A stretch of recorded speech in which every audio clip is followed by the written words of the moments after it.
He fed the deadliest alien in the galaxy. Now she refuses to let him go. The lights beneath the facility never flickered. They glared.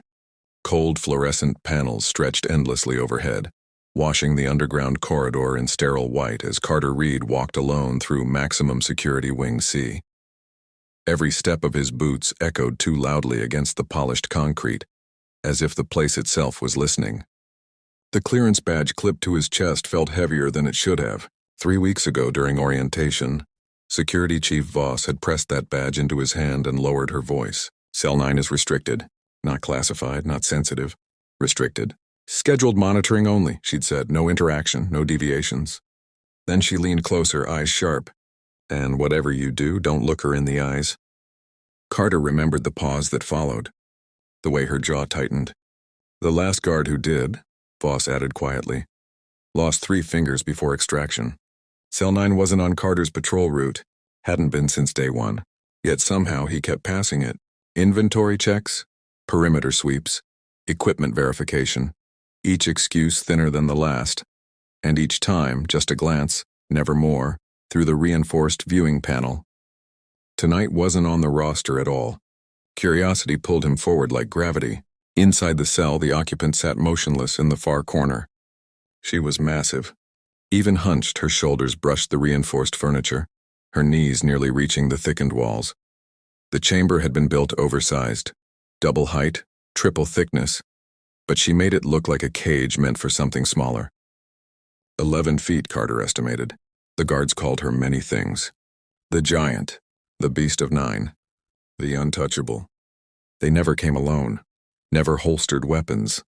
Carter had heard the stories, helmets crushed, bones shattered during capture. But tonight, she didn't move. No pacing, no testing restraints, no low predatory breathing. The vitals monitor beside the door told the story instead. Heart rate critically low, core temperature falling, starvation. And the logs confirmed it wasn't a mistake. This was intentional. Carter felt something twist in his stomach as laughter from the distant mess hall echoed faintly down the corridor. Researchers joking, guards passing time.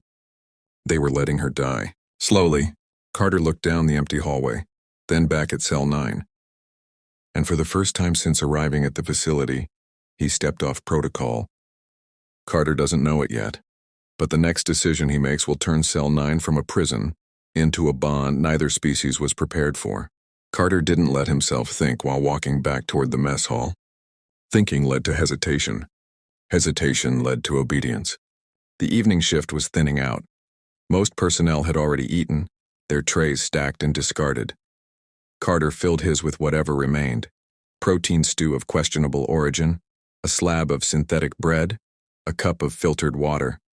Barely tolerable for humans. Enough to keep someone alive. No alarm sounded as he moved through the corridors. No one stopped him. It almost felt like the facility itself was daring him to cross the line. When he reached Cell 9 again, a voice stopped him cold. "What the hell do you think you're doing, Reed?" Peterson, older guard, seen too much, cared too little, stood halfway down the corridor, eyes locked on the tray in Carter's hands. "Feeding the prisoner," Carter replied evenly. Peterson swore under his breath and rushed closer, lowering his voice.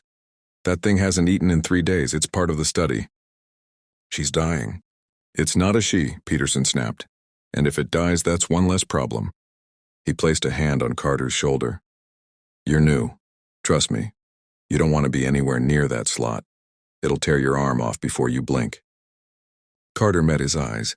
"Then I'll blink faster." Peterson stared, then stepped back. "Your funeral." The feeding slot was narrow, reinforced, designed to minimize risk. Carter knelt, aware of the growing audience behind him. Guards, technicians, waiting, expecting blood. He slid the tray forward. The cell remained silent. Then something shifted. Air displaced, weight moved. A shadow fell across his hands. Carter froze as massive blue fingers brushed his skin, barely touching, trembling. The lightest contact imaginable from something that could crush steel. She took the tray. No violence, no grab, no strike. Just acceptance. When the sounds of eating began, quiet, urgent, Carter exhaled for the first time in what felt like minutes. When the tray slid back, something rested atop it. A torn piece of bread, folded into a crude, five-pointed star. Carter closed his fingers around it and stood, walking away without looking back. Behind him, Peterson whispered, shaken. "She's never taken food like that, never." Carter fed the monster, and the monster gave something back. Word spread fast in places built on secrecy. By morning, Carter felt it in the air. The glances, the pauses in conversation, the way voices dropped when he entered a room. Technician Mercer leaned against the doorway of the monitoring station, smirk sharp as broken glass. "Got a thing for monsters now, Reed?" Carter didn't look up. "Just doing my job." "Sure." Mercer stepped closer.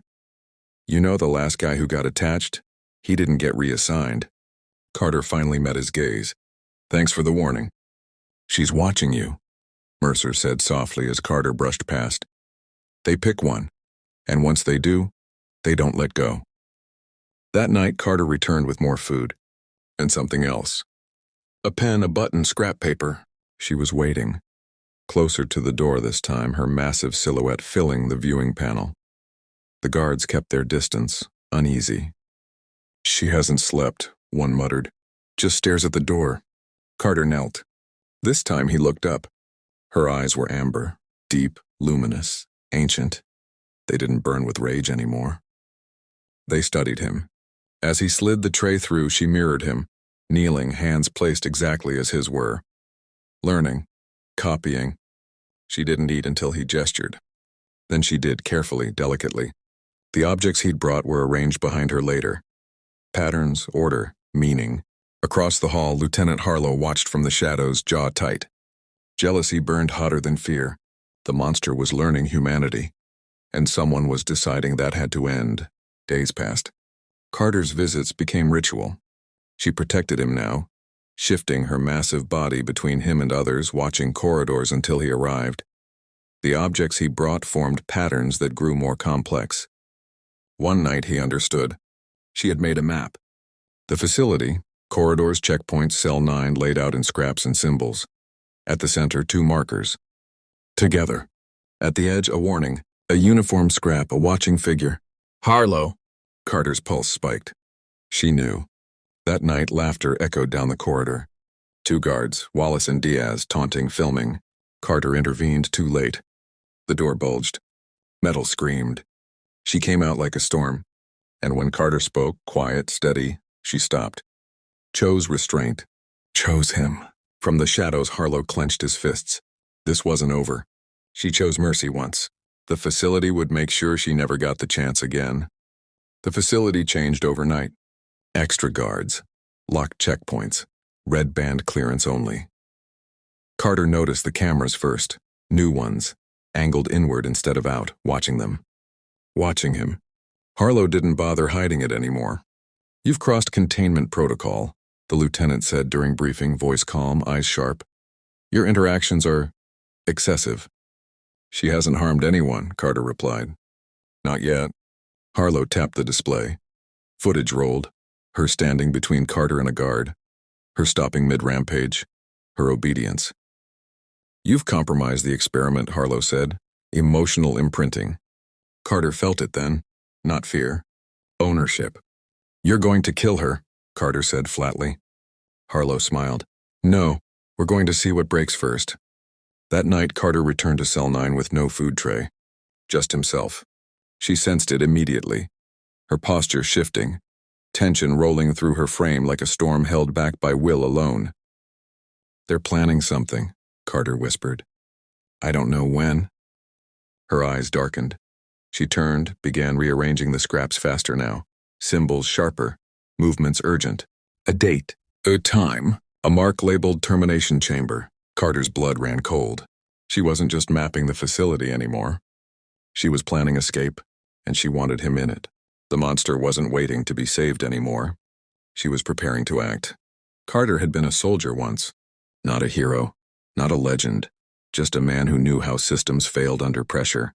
Facilities ran on procedure, on predictability, on people assuming no one would dare cross certain lines. Humans crossed lines. He began quietly, mislabeling inventory, delaying maintenance reports, creating tiny fractures no one noticed alone. Guards reassigned, timers desynced, power routing flagged as stable when it wasn't. All the while she watched, learning faster than he ever expected. She mimicked his pauses, his glances, his stillness when danger passed nearby. One night she pressed a massive finger against the glass and tapped, once, twice, 3 times. A countdown. Carter swallowed. "You sure?" he whispered. She nodded.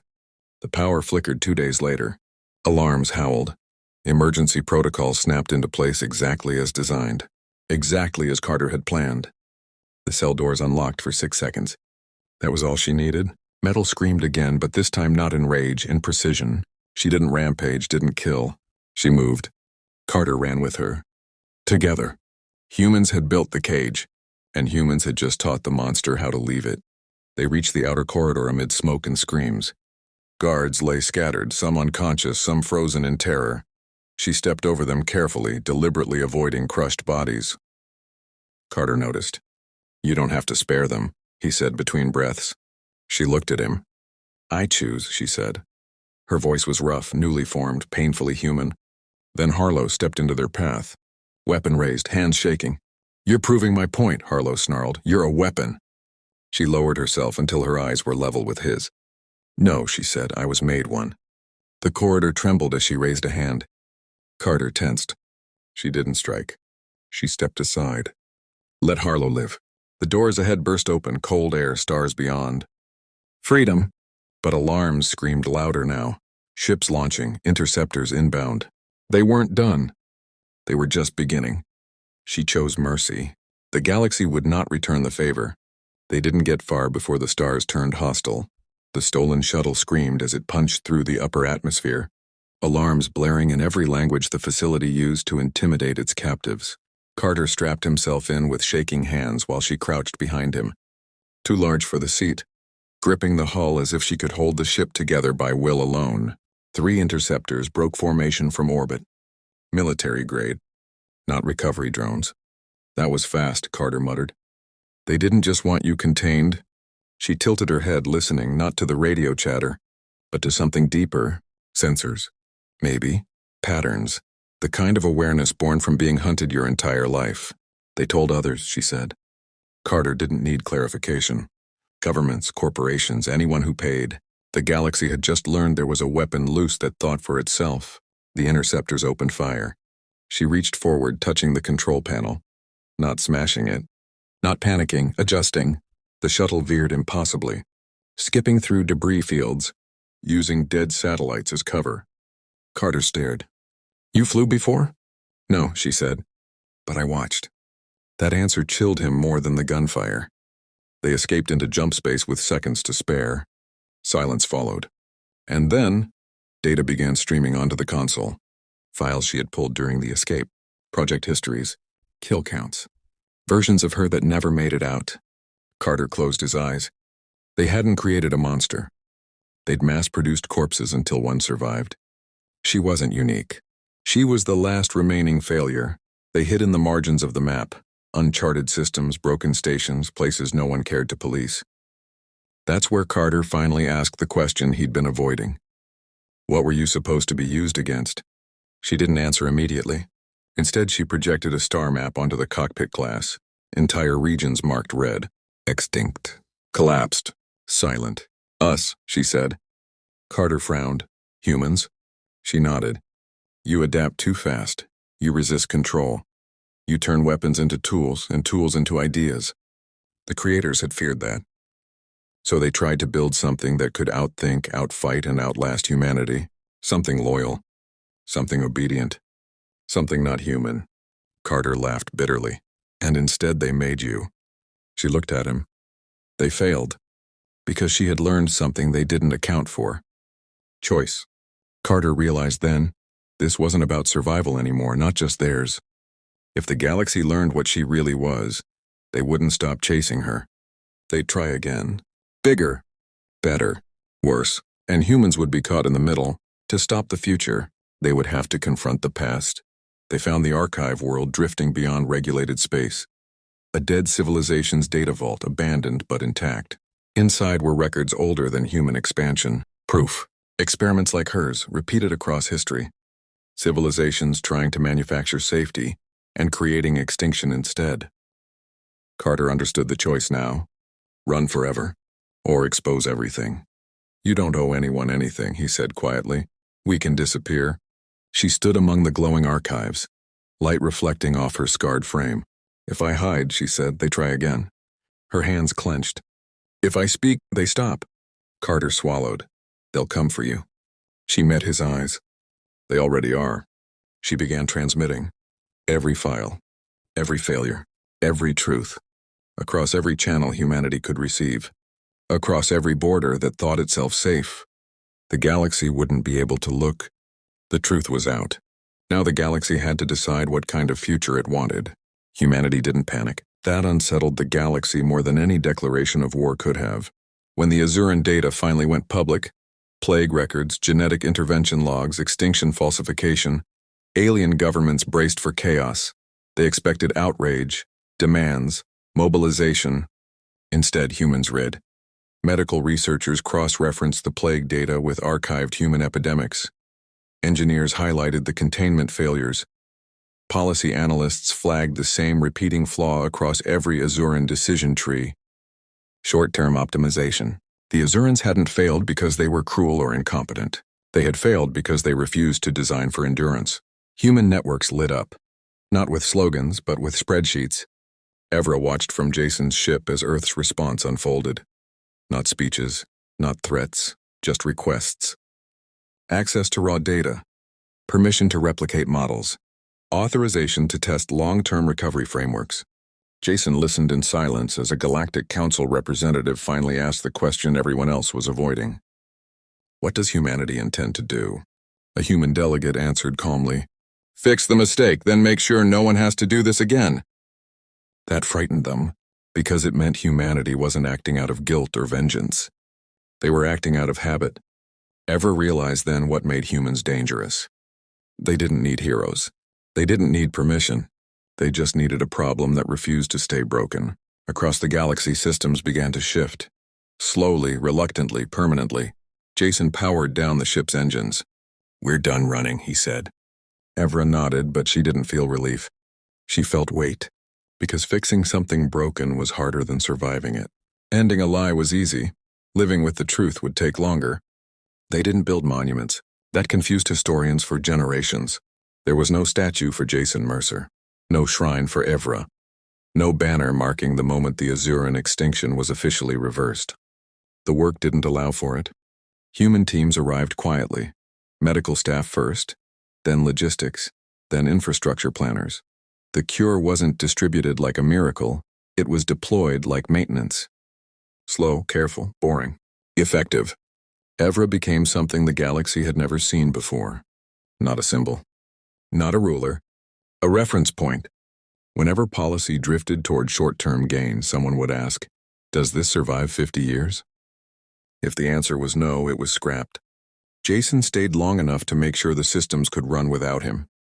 Then he left.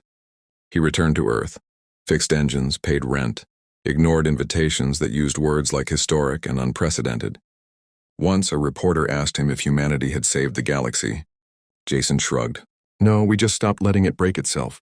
The final Azuran record didn't list heroes or enemies. It listed a correction. Status extinction, revoked. Cause systemic failure. Resolution maintenance implemented. Evra read it years later and smiled. Because the galaxy had learned something prophecy never taught it. Strength wasn't domination. Survival wasn't victory. And the most dangerous species wasn't the one that conquered, but the one that looked at a ruined universe and said, okay, let's fix this properly. And then stayed to make sure it worked. Heroes end stories. Humans maintain them.